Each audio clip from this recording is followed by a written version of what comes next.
Hello दोस्तों, welcome back to my channel life of freedom. दोस्तों basically ये जो वीडियो है वो उन लोगों के लिए जिन्होंने अपना वीज़ा के लिए अप्लाई कर दिया है, बट वीज़ा अप्लाई करने के बाद में जो एम्बेसीज में इंटरव्यूज़ होते हैं वीज़ा के लिए, जो लास्ट स्टेज होती है उसमें क्या क्या क्वेश्चंस वो आपसे पूछ सकते हैं, क्या क्या डॉक्यूमेंट्स वो आपसे मांग सकते हैं। तो इस वीडियो में हम आज कवर करेंगे ये सारी चीज़ें। तो उससे पहले अगर आप चैनल पर नए हैं तो प्लीज़ चैनल को सब्सक्राइब कर दीजिएगा, वीडियो को लाइक करना बिल्कुल ना भूलें। और अगर आपको कुछ भी इंफॉर्मेशन चाहिए पोलैंड से रिलेटेड तो मैंने अपना इंस्टाग्राम का लिंक डिस्क्रिप्शन में डाल दिया है, तो जाके मुझे फॉलो कीजिए और बेझिझक आप क्वेश्चंस पूछ सकते हैं। I am always for you. दोस्तों आप सोच रहे होगे अगर हम एम्बेसी में जा रहे हैं तो इंटरव्यू होना कंपलसरी है, तो ऐसा बिल्कुल भी नहीं है।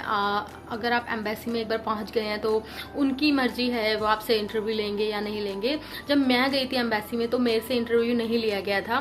बेसिकली जो मेरे साइड वाला बंदा है उसको बुलाया और उसका इंटरव्यू लेके उन्होंने मेरे से थोड़े बहुत डॉक्यूमेंट्स मांगे, जो भी मेरे पास था ओरिजिनल डॉक्यूमेंट्स मेरे वो उन्होंने मांगे। और देन उन्होंने बोला कि आप वीज़ा के लिए वेट कर सकते हैं, आपका वीज़ा आपके घर तक पहुंच जाएगा। तो ऐसा कंपलसरी नहीं है कि वो आपको बुला रहे हैं तो आपसे इंटरव्यू लेंगे ही लेंगे। वो बेसिकली आपका फेस देखते हैं, बंदा रियल है कि नहीं ये देखते हैं।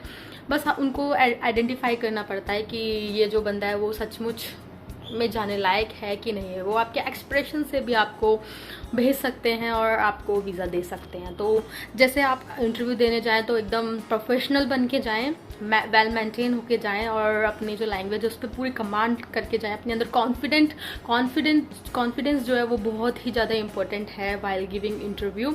आपको बिल्कुल कॉन्फिडेंट रहना है। अगर आप एम्बेसी के बाहर भी बैठे हैं या फिर आप वेटिंग रूम में बैठे हैं तो वहाँ पर भी आपको कॉन्फिडेंट अपना लो नहीं करना है।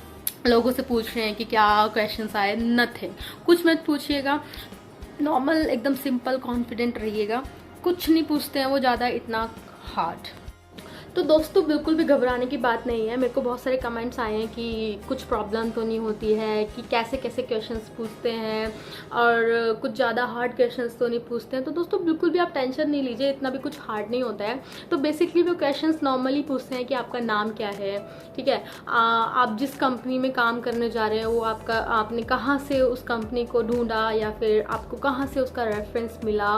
तो बेसिकली ना वो जानना चाहते हैं कि आप रियल हैं कि नहीं, आप फेक तो नहीं है, या फिर आप पोलैंड जाके वहाँ उसी कंपनी में काम करने वाले हैं या फिर आप दूसरा काम ज्वाइन करने वाले हैं। तो बेसिकली वो देखते हैं कि आप रियल पर्सन है कि नहीं। सेकंड क्वेश्चन वो आपसे ये पूछ सकते हैं कि आपकी जो कंपनी है उसका नाम क्या है, आप जिस भी कंपनी में जा रहे हैं उसका नाम क्या है, किस कंपनी के अंडर आप काम करने जा रहे हैं। तो ये मेन है कि आपकी कंपनी का नाम आपको याद होना चाहिए उस टाइम पे, ठीक है। तो ये क्वेश्चन आपसे पूछ सकते हैं जो कि बहुत सिंपल क्वेश्चन है।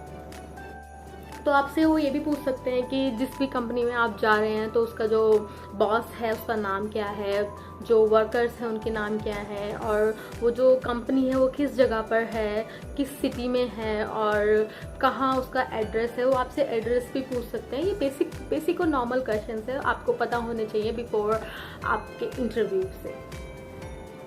दोस्तों लास्ट क्वेश्चन वो आपसे पूछ सकते हैं कि पोलैंड में आप जहाँ पर भी जा रहे हैं वहाँ आप कहाँ रहोगे, किसके साथ रहोगे, आपके रिलेटिव वहाँ पर रहते हैं कि नहीं रहते हैं। तो बेसिकली आपको एड्रेस बताना है जहाँ पर आप स्टे करने वाले हैं पोलैंड में। अगर आप पीजी में स्टे करने वाले हैं तो अपना पीजी का एड्रेस बताएंगे, या फिर अगर आप किसी भी अपने रिलेटिव के यहाँ पर स्टे करने वाले हैं तो आप उनका एड्रेस बता दीजिएगा। सिंपल चीज़ें हैं, कुछ ज़्यादा हार्ड नहीं है। तो आफ्टर दिस क्वेश्चंस वो आपसे ये बोलेंगे कि आप घर जा सकते हैं विद इन 21 डेज या फिर 1 मंथ के बाद आपका वीज़ा आपके घर पर आ जाएगा। तो बेझिझक बिना टेंशन के आप अपने घर जाइए और अपने वीज़ा का इंतज़ार कीजिए। 21 डेज या फिर 13 days, may be with in 2 weeks भी आपका वीज़ा आ सकता है, क्योंकि मेरा वीज़ा विद इन 2 वीक्स आ गया था मेरे इंटरव्यू के बाद।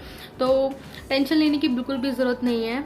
नॉर्मली शांत कॉन्फिडेंट होके जाइए। जैसे कि मैंने आपको पहले ही बताया, वो क्वेश्चंस बेसिकली आपके वर्क परमिट से ही पूछेंगे। अपना वर्क परमिट अपने साथ ले जाइए। आपके वर्क परमिट में जो जो लिखा है, सैलरी, आपकी कंपनी का नाम, आपका नाम, आप क्या जॉब वहाँ पे करने वाले हैं, किस प्रोफेशन में आप जाने वाले हैं, आपका काम क्या होगा, बेसिकली आपको ये सब चीज़ें रिमाइंड होनी चाहिए। आप कहाँ रह रहे हैं, कहाँ रहने जाएंगे, ये सब चीज़ें आपको नॉर्मली मतलब होना चाहिए पता।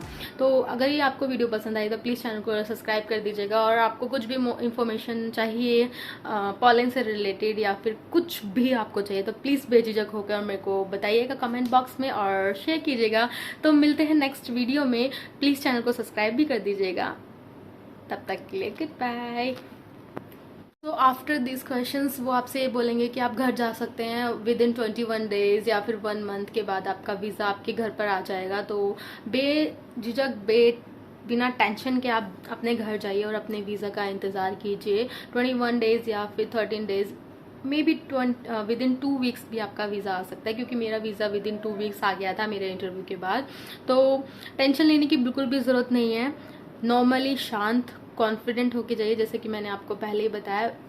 वो क्वेश्चंस बेसिकली आपके वर्क परमिट से ही पूछेंगे। अपना वर्क परमिट अपने साथ ले जाइए। आपके वर्क परमिट में जो जो लिखा है, सैलरी, आपकी कंपनी का नाम, आपका नाम, आप क्या जॉब वहाँ पे करने वाले हैं, किस प्रोफेशन में आप जाने वाले हैं, आपका काम क्या होगा, बेसिकली आपको ये सब चीज़ें रिमाइंड होनी चाहिए। आप कहाँ रह रहे हैं, कहाँ रहने जाएंगे, ये सब चीज़ें आपको नॉर्मली मतलब होना चाहिए पता। तो अगर ये आपको वीडियो पसंद आई तो प्लीज़ चैनल को सब्सक्राइब कर दीजिएगा, और आपको कुछ भी इन्फॉर्मेशन चाहिए पॉलन से रिलेटेड या फिर कुछ भी आपको चाहिए तो प्लीज़ बेझिझक होकर मेरे को बताइएगा कमेंट बॉक्स में और शेयर कीजिएगा। तो मिलते हैं नेक्स्ट वीडियो में, प्लीज़ चैनल को सब्सक्राइब भी कर दीजिएगा। तब तक के लिए गुड बाय।